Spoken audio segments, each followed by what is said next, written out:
If anyone out there is responsible for what's happening, you still have time to make a different choice. This involves an elderly woman. You can still do the right thing before the situation escalates beyond control. February 9th, 2026. An urgent alert is sent out across a quiet community in southern Arizona. Phones buzz. Notifications light up. Residents are told to stay inside immediately. No exceptions. And then comes a second instruction. Turn off all air conditioning units. That part confuses people, because this is Tucson. Even in February, the heat can creep in. That day, temperatures reached the mid-80s, unusually warm for the season, but not unbearable. Still, the message is clear. Stay indoors, shut everything down, and wait. And if you happen to ignore that warning, if curiosity gets the better of you, you might glance outside your window and notice something strange. At first, it looks like a cloud, but not the kind you're used to. It's darker, denser, moving fast, but without any clear direction. It drifts left, then suddenly right, almost like it's alive and thinking for itself. Then you hear it, a low, vibrating hum. It builds quickly, from a faint buzz into something loud, aggressive, overwhelming. The kind of sound that makes your chest tighten without you even realizing why. That's when it clicks. It's not weather. It's a swarm. Thousands, maybe tens of thousands, of bees moving together as one massive, shifting force. No exact number because there never is. They don't line up to be counted. But experts say swarms like this can easily reach into the tens of thousands. And these aren't passive. These are known to be aggressive, highly reactive, the kind that don't need much of a reason to attack. They don't hesitate. They don't second guess. If they decide you're a threat, they move, and they don't stop easily. They can chase for long distances, far longer than most people would expect. And once they lock onto you, begging won't help.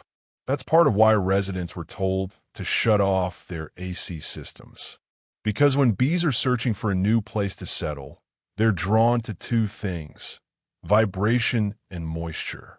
And an air conditioning unit provides both. To them, it's the perfect spot to build a hive. But if they get into that system, they don't just stay outside. They can be pulled in. And once they're inside your home, disoriented, trapped, and already agitated, it turns into something much worse. Not just dangerous for you, but for anyone who has to deal with it afterward. Thankfully, that situation is eventually brought under control. The swarm is contained. The alert is lifted. Life, at least on the surface, goes back to normal. But that wasn't the only swarm forming in Tucson. On the opposite side of the city, something very different is unfolding. They start calling it Tent City. At first glance, it looks almost unreal. An entire residential street filled with tents, lined up one after another, stretching down the road like some kind of outdoor showcase. If you didn't know better, you might think it's an event, a display, maybe even a sales setup. But it's not. Each tent is occupied. Some have bright studio lights inside. Others have cameras pointed outward. Equipment is set up everywhere. People are sitting, waiting, watching. Next to many of the tents are SUVs. Dark windows. Engines off. People inside, staying out of the heat, talking quietly on their phones. And all of them are positioned the same way. Facing one house. Every camera, every lens, every person, focused on a single red brick home sitting quietly at the end of the street. From above, it looks almost like a compound. Wide, isolated, surrounded by desert terrain and towering cactuses that stretch high into the sky. It's a ranch-style property, single level but expansive.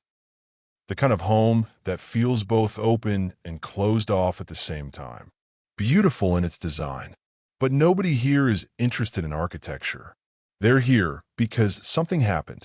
Something strange enough to pull in media, attention, speculation, and eventually national focus. The tents aren't random. They're waiting for movement, for updates, for something, anything to happen. And they don't have to wait long. At one point, a woman walks up near the property. She's crying. Not just emotional, completely overwhelmed. Breaking down in front of the cameras, in front of strangers, in front of everyone watching. Another person claims something even stranger. She says she had a vision.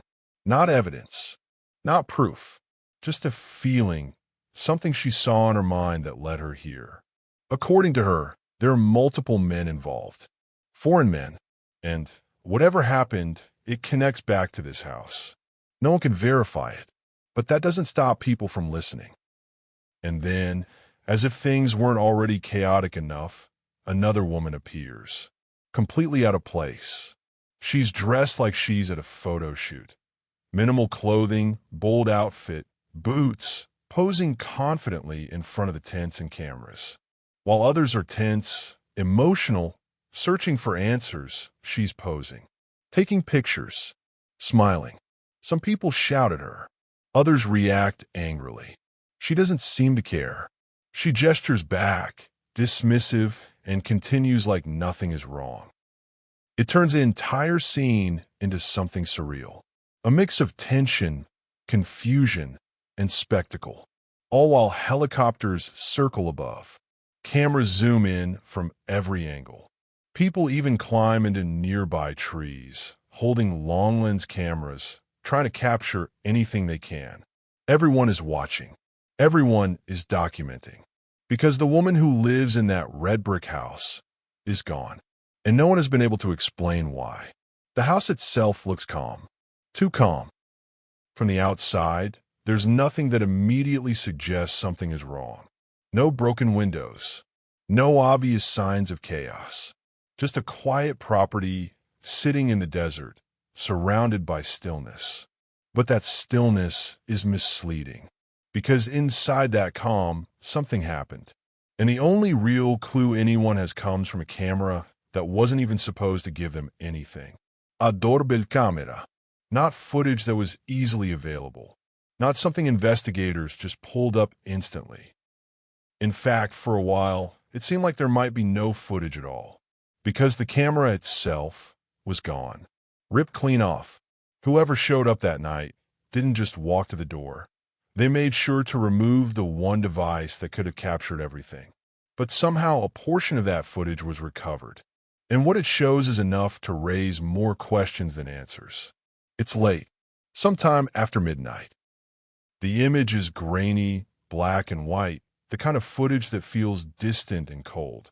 The front entrance is visible, a small porch area framed by brick leading to the main door. Then movement. A figure steps into view, fully covered, face hidden behind a mask, with only small openings for the eyes and mouth.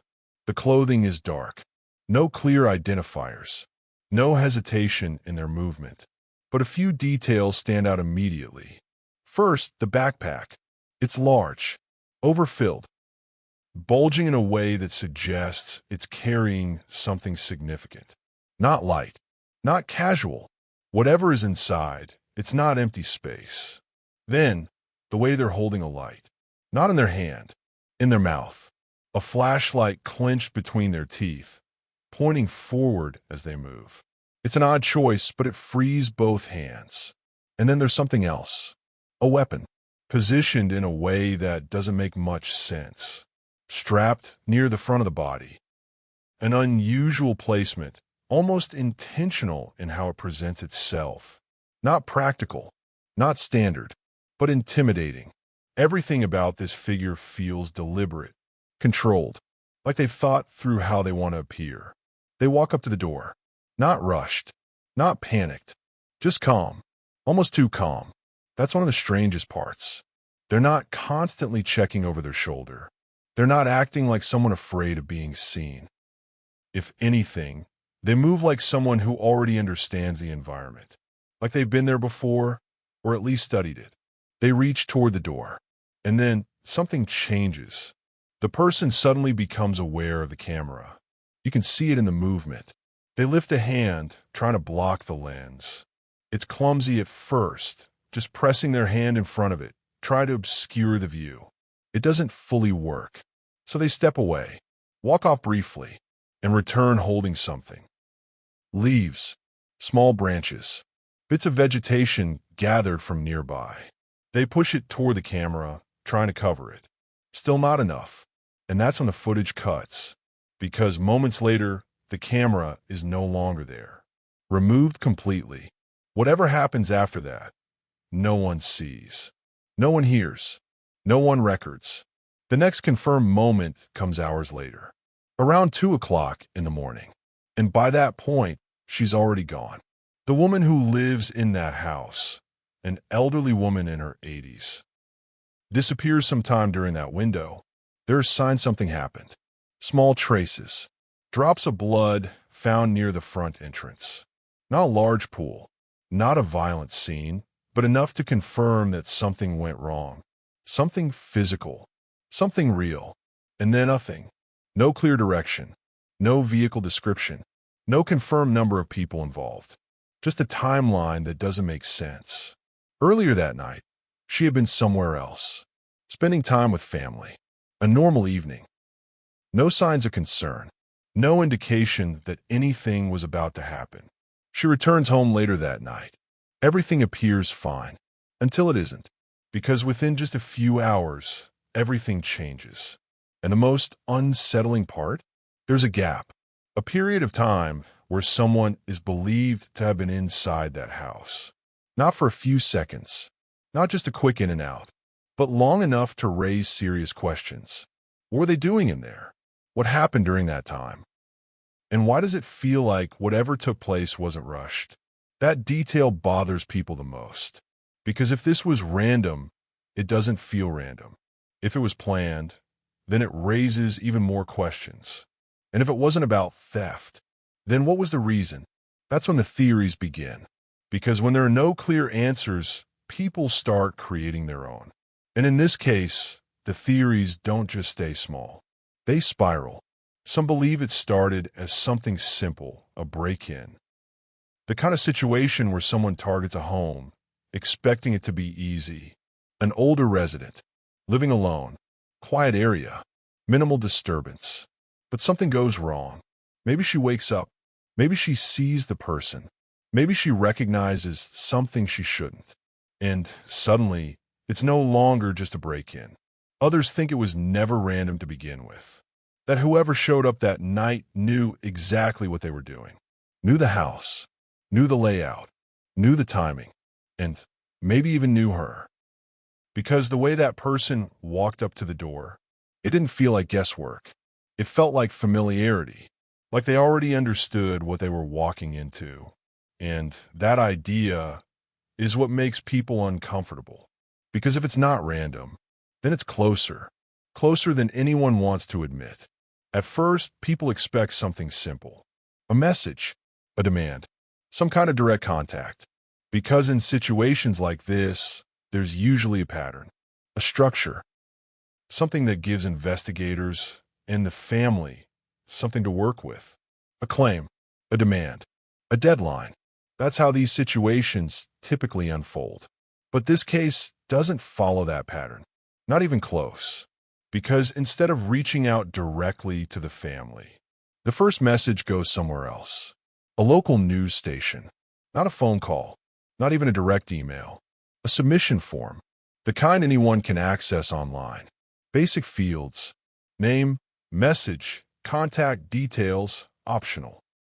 And inside that form, a message appears. A message that authorities later confirm resembles a ransom demand. But immediately, something feels off, because this isn't how it's supposed to work.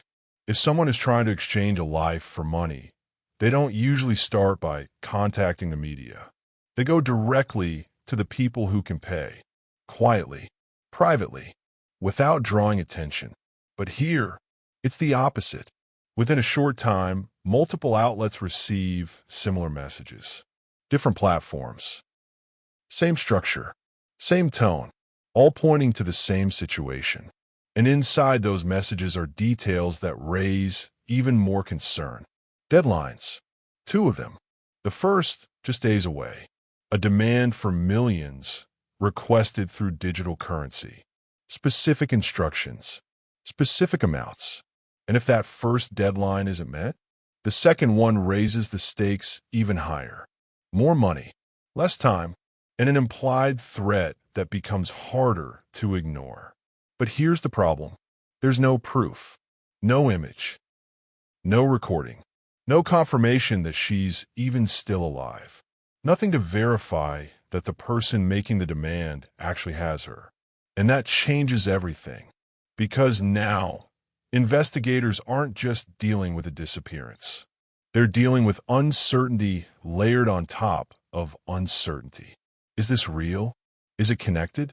Or is someone taking advantage of the situation? That question lingers, especially because of how public everything has become. By this point, the story is everywhere. Across news outlets, social platforms, discussions spreading faster than facts, which means anyone can see it. Anyone can react to it. Anyone can insert themselves into it. And that's exactly what happens. Not long after those messages surface, something else occurs. A separate contact, this time directed toward the family. A message asking about payment. Short, direct, almost careless. And then a call. Brief. Just a few seconds. Too short to understand. Too quick to trace anything meaningful in real time. But long enough to raise alarm. Because now, there's a possibility that whoever is behind this might be closer than expected. Investigators move quickly. They track the number, follow the signal, and eventually it leads somewhere. To a person, someone far from a scene, someone who claims they have no connection at all. And when questioned, the explanation is almost unbelievable. He says he saw the story online, saw the attention, saw the money being mentioned, and decided to try his luck, hoping, somehow, that he could insert himself into the situation and benefit from it. No plan, no real connection, just opportunistic behavior. And while that might sound absurd, it highlights something deeper. This case isn't just attracting attention. It's attracting interference. People stepping in, adding noise, blurring the line between real leads and distractions. And that makes everything harder. Because now, every message has to be questioned. Every contact has to be verified. Every possibility, no matter how unlikely, has to be explored. Meanwhile, time keeps moving. Deadlines pass. No confirmed payment. No verified proof of life. And no clear direction. Which leads to something even more dangerous. Speculation. Because when there's silence, people start filling it. Some begin to question the messages themselves. Were they rushed? Poorly planned? Written by someone who didn't fully think things through? Others start wondering if the messages are even connected to the disappearance at all. Could they be separate? Could the real situation be something entirely different? And then the theories begin to spread.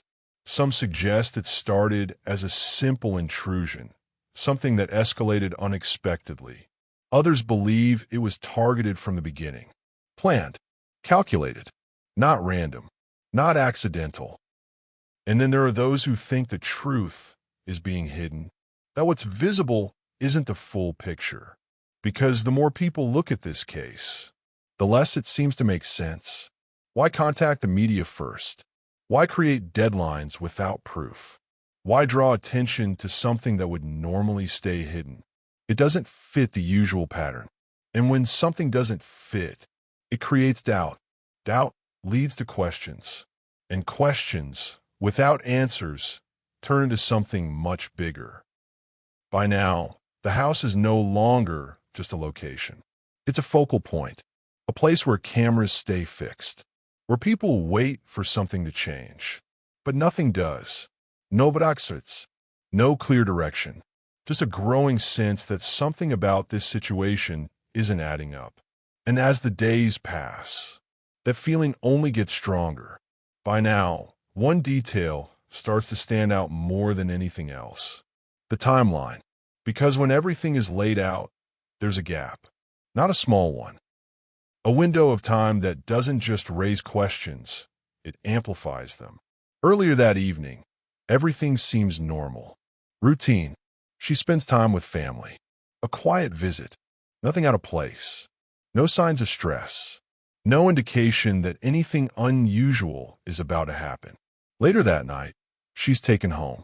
Everything appears calm. Lights off. Doors closed. The kind of quiet you'd expect in a neighborhood like this. And then, hours later, something changes. The first sign comes from the camera. Movement detected. A figure approaches. You've already seen what happens next. The attempt to block the lens. The removal of the camera. And then, silence. But that's only part of it. Because there's another detail. One that doesn't come from video. It comes from something far more subtle. A device connected to her. Something that quietly tracks activity in the background. At a certain point during the night, that connection drops. Not gradually. Not weak signal. Just gone.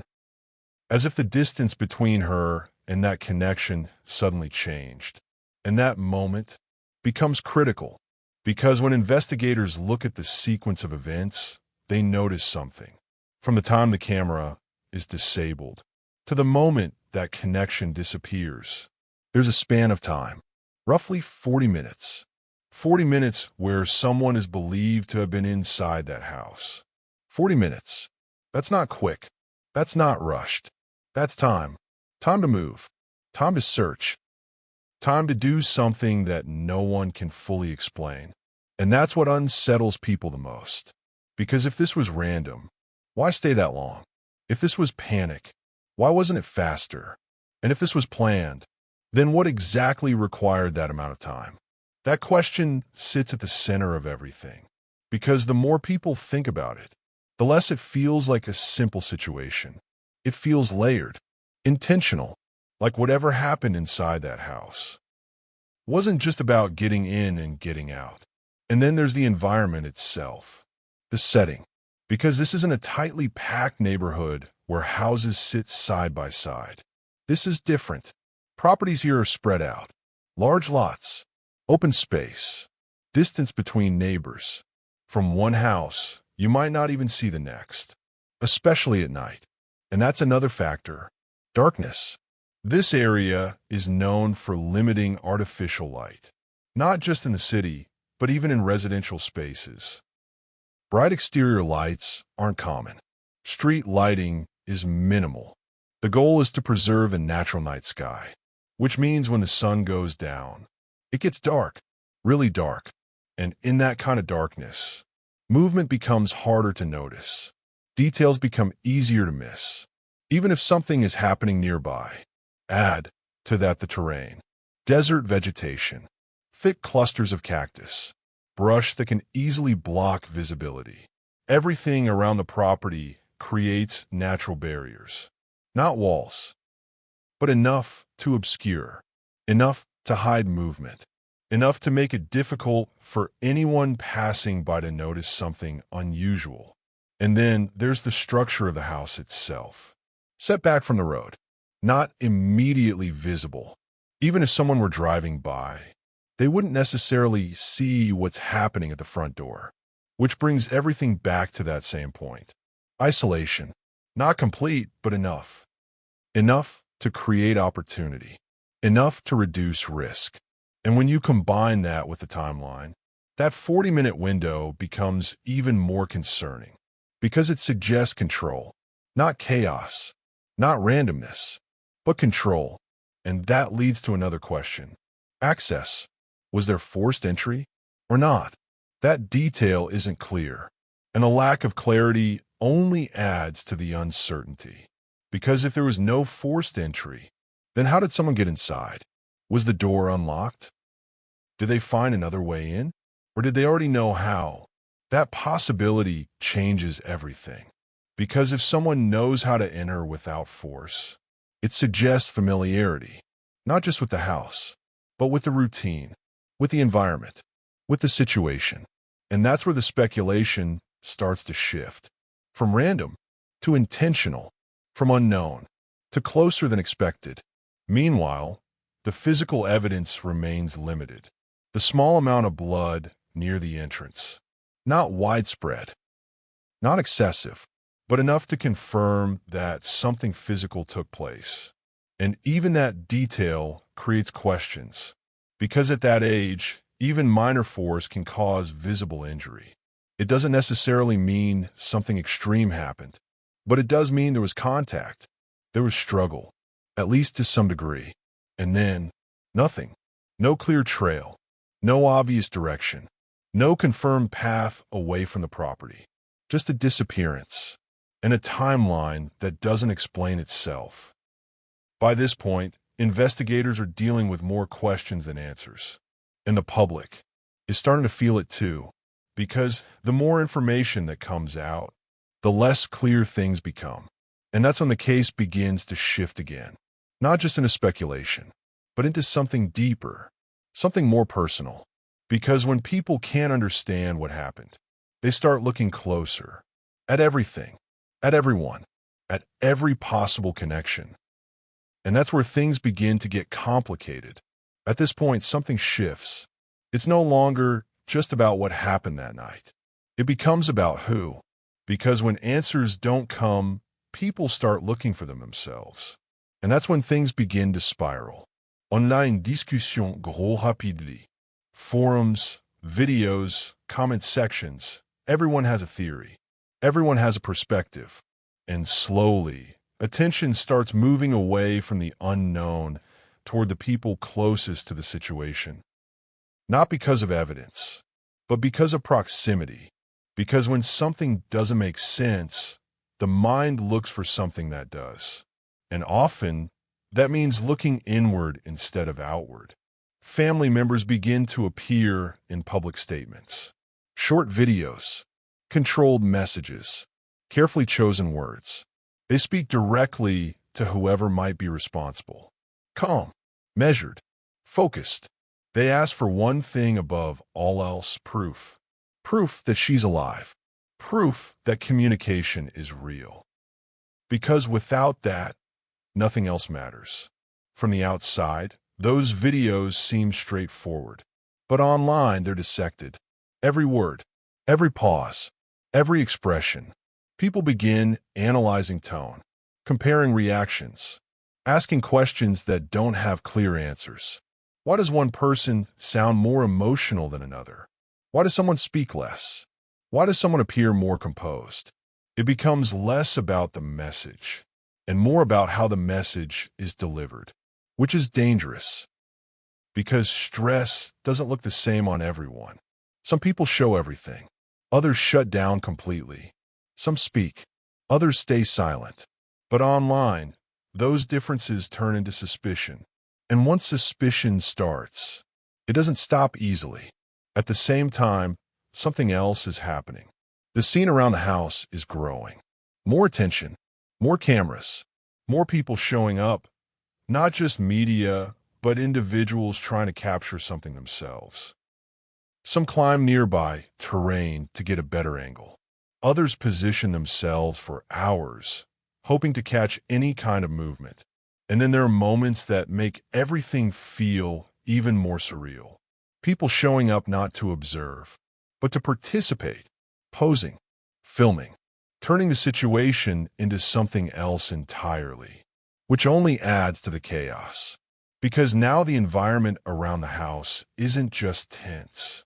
It's unpredictable. And within that chaos, information starts to blur. Real details mix with assumptions. Facts mix with theories. And suddenly, it becomes difficult to separate what's known from what's believed. Meanwhile, investigators continue working through leads, following anything that could connect. And that includes looking at people who may have crossed paths with the situation, even indirectly. Individuals are questioned, some briefly detained, others examined more closely. But time after time, nothing solid sticks. No clear breakthrough. No definitive direction. which only fuels more speculation. Because from the outside, it starts to feel like movement without progress, effort without answers, and that creates frustration, not just for those directly involved, but for everyone watching. Some begin to question the process itself. Are the right decisions being made? Is the investigation focused in the right place? Or is something being missed? Others take it even further. They start wondering if there's more happening behind the scenes, something not being shared, something being held back. Because the longer things go without resolution, the more people feel like they're missing part of the picture. And in that space, where information is limited, theories grow, some grounded, some not, some based on patterns, others based purely on instinct, but all of them filling the same gap: the need for an explanation, the need for something that makes sense. Because right now, nothing fully does. And that's what makes this case different. It's not just the disappearance. It's everything around it. The timeline that raises questions. The messages that don't follow logic. The environment that allows for isolation. The attention that brings interference. And the growing feeling that something about this situation is just slightly off. Not enough to point to one answer, but enough to keep people looking closer, harder, longer. Because somewhere in all of this, there is an explanation. There is a sequence. There is a reason. But until that becomes clear, everything remains open. Every possibility still on the table. And every question still unanswered.